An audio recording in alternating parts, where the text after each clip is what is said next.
Welcome, classic rock fans, to an episode of Classic Album Review, where classic albums, as ever, are excavated and explored. Now, Ariel was her first album, I believe, after the Red Shoes. I think there was a significant gap between the two of them. This album contains all those whimsical flourishes, interludes and trills that we'd expect from perhaps the UK's most eccentric of artists. And this album does exactly what it says on the tin, as that popular advertising slogan once chimed. It is an enigmatic exploration of the unfolding of a day through the pastels and pastorals of an artist's canvas. And of course, the artist in question on the album was Rolf Harris. Of course, Rolf Harris has since kind of been disgraced, shall we say, and is, I think during the live renditions, his voice, of course, was removed. Of course, side one boasts a number of standout tracks, of course, including King of the Mountain and that warm tribute to her son Bertie, which positively drips with affection, all very much about celebrating his coming into being. He's where she uses Renaissance musicians to serenade him, and she of course exquisitely warbles these beautifully penned pieces to the everyday, which of course on this album have cosmic significance. This album was produced by Kate Bush, but the mixing was by Dale Palmer. Now, Dale Palmer's worked with Kate Bush significantly, extensively in the past as well. And I think he understands the sort of textures and tones that she wanted. And he beautifully, with this album, he beautifully preserves the lush oceans of sound that the listener immediately becomes immersed in. But as I've said, I really do enjoy some of the references on this album, from everything from Elvis to Miss Bartolozzi washing her clothes, which has strange erotic undercurrents, of course, to that, as I said, to that wonderful and moving tribute to her son Bertie. Musically, I find this album embracing. It's very quite low key, really. This lush canvas of piano, which is very much brought to life by her own wonderful palette of vocal textures. Ariel, of course, is seen as a spirit that's very much associated with the natural world. I mean, if you'll forgive me for referencing Wikipedia, what I found is that Ariel is not only just mentioned with other elemental titles such as Spirit of the Air, Angels of the Water, or the Earth, and Wielder of Fire. Interestingly, mysticism, especially modern, Ariel is usually depicted as a governing angel with dominion over the earth creative forces. And this album very much explores that relationship between art, creativity, and the natural world. It's a force to be celebrated and harnessed, emblematic, of course, in the with those cooing wood pigeons that open the proceedings before morphing seamlessly into the voice of Kate Bush herself, cooing away at a listener already lulled, I suspect, with that wonderful interweaving of sound. The whole thing is spread across 2 discs, of course. I mean, the first is that collection of songs that I mentioned. It fluctuates between different genres, from rock to solo piano balladeering. And the second, of course, Sky of Honey, the highlight, as far as I'm concerned, is a gorgeous conceptual suite, which feels like a meditative exploration of sound and concept. The concept being the vitality and the energy of the natural world that unfolds around us as the day progresses. It seems to suggest that nothing is truly mundane. The opening side, of course, Sea of Honey, is a wonderful introspective observation on the nature of domesticity, with the possible exception of King of the Mountain, which I must say I was fortunate enough to see Kate Bush perform live in London about 5 years ago. It is a juxtaposition of the Elvis myth with Wagnerian mystery, and the whole album feels very much like a song cycle, in fact. There's even a reference to Rosebud, which is a sleigh, of course, in the film Citizen Kane, the Orson Welles movie, classic movie, in which he becomes incredibly successful, rich and powerful, yet just at his heart is this constant yearning for that association once more with his childhood. I think it's a wonderful bit of oral tapestry, to stick with the weaving metaphor. The wind whispers, providing the backdrop as she searches for the king, referenced in the title. And she references lots of apocrypha surrounding Elvis Presley, from those rather bizarre sightings in supermarkets to him being somehow akin with light, giving it almost Christ-like resonances there. Of course, our attention is switched from the cosmic to the mundane. We get Pi, which explores the love of numbers in a poetic and intriguing way from the viewpoint of a mathematician. And then, of course, there is that beautiful aforementioned hymn to motherhood, which is Bertie. Song wrapped in the luxurious folds of orchestration, including piano, of course, a Renaissance guitar, various strings, and some very interesting percussive bits as well. It's hard not to get caught up with the rhapsodic joy that she communicates in this song, as she describes the most willful, the most beautiful, the most truly fantastic smile I've ever seen. Miss Bartolozzi is an interesting one as well, that conflation of the mundane with a simmering eroticism. It explores an ordinary woman's experience of cleaning after a rainstorm that is, fairly tactile in the way she uses words to very much bring the scene to life. But also borders on the ecstatic in the everyday, which is rather interesting, I think. It's a song in which washing the clothes takes on an obliquely orgasmic significance. Washing machine to a thing of quivering erotic wonder. I love the lyrics, for example. My blouse wrapping itself around your trousers, oh, the waves are going out, my skirt is floating up around your waist. Washing machine, washing machine. This microcosmic view of the universe, imbuing the minutiae of the mundane with such significance, has something of the D.H. Lawrence about it.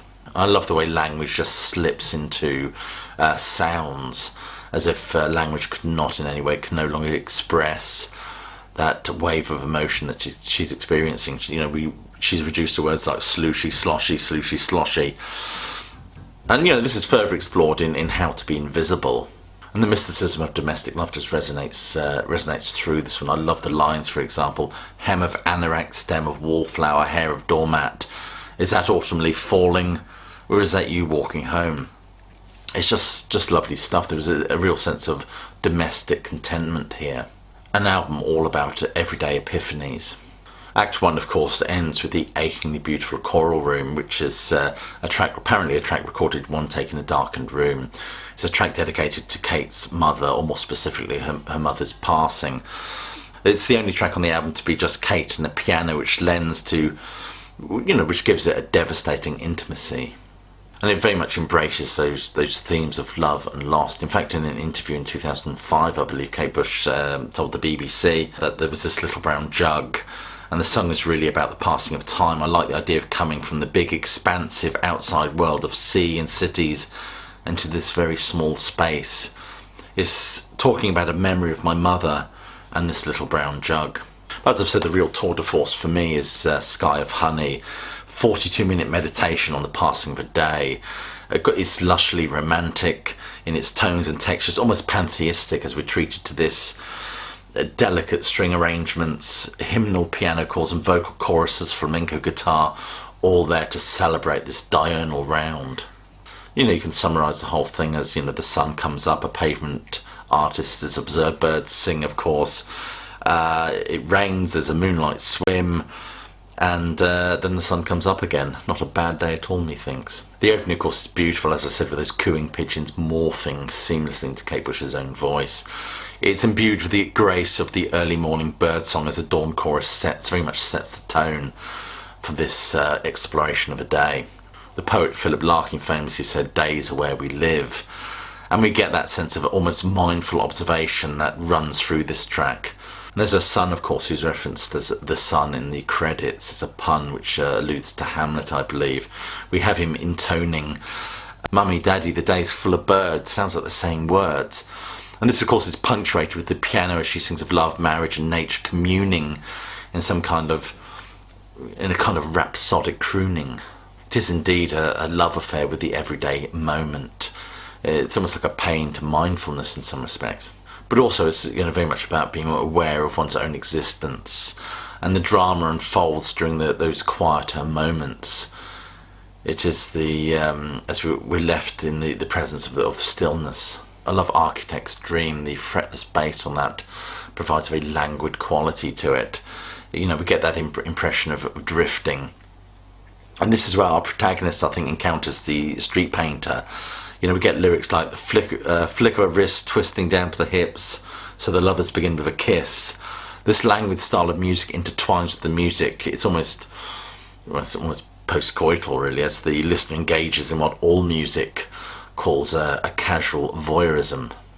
And Sunset is a wonderful number as well. It employs some really nice jazz inflections, and her voice is used magnificently as well. And I love those lower registers with the piano sound. It reminds me very much of Tori Amos, actually. Now, Tori Amos, ironically, was always accused of trying to copy Kate Bush in the early days, but this somehow reminds me of the way she plays. There is a sense of palpable enjoyment on this one. It's a celebration of existence in the world as it moves towards darkness and dusk is beautifully enveloped, really, or portrayed in a number of instruments, from gorgeous flamenco guitar, which accompanies the sun climbing into bed. It's a lovely bit of personification. There's a childlike quality to it. This is very much a kind of call and response choral piece that just works so well on this record. Somewhere Between is the one where the lovers take a midnight dip, I believe.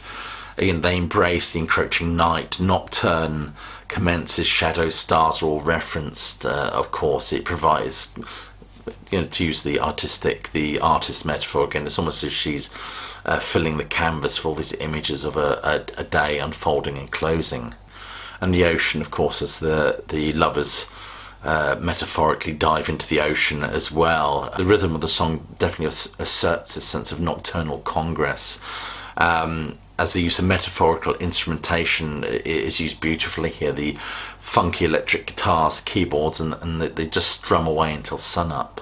Then dawn, of course, which is represented by these metallic sounding guitar sequences. Synths swirl along with Bush's vocals. She uses her voice absolutely extraordinarily, it has to be said, as she shouts and trills along to the whole thing. For me, it's all about being noticed and noticing. She emphasises the spiritual and a sense of gratitude for everyday life, where the ordinary world is indeed full of magic and wonder. We become like the child at the beginning in many respects. As listeners, as we hear it, we can't help but say, to join Bertie in this intonation of the sky is full of birds, and they seem to be saying words. One critic has said that Kate Bush beautifully walks a line between sublime and demented. And this, in fact, defines her career on this hodgepodge of brilliance which makes up this album. Sky of Honey is a conceptual masterpiece as far as I'm concerned. It's both euphoric and celebratory, as well as being rather introspective at times. We get this satisfying crescendo as well, where all the birds are laughing and whereby everyone is encouraged to come on, let's join in. It really does feel like a communion with the self and the world. There's a celebration of life in all its little moments built into this wonderful, expansive piece of art. I'd like to say thank you for your continued support. I hope you're staying safe in these rather trying times, but more importantly, I hope you're taking the time to listen to some great music.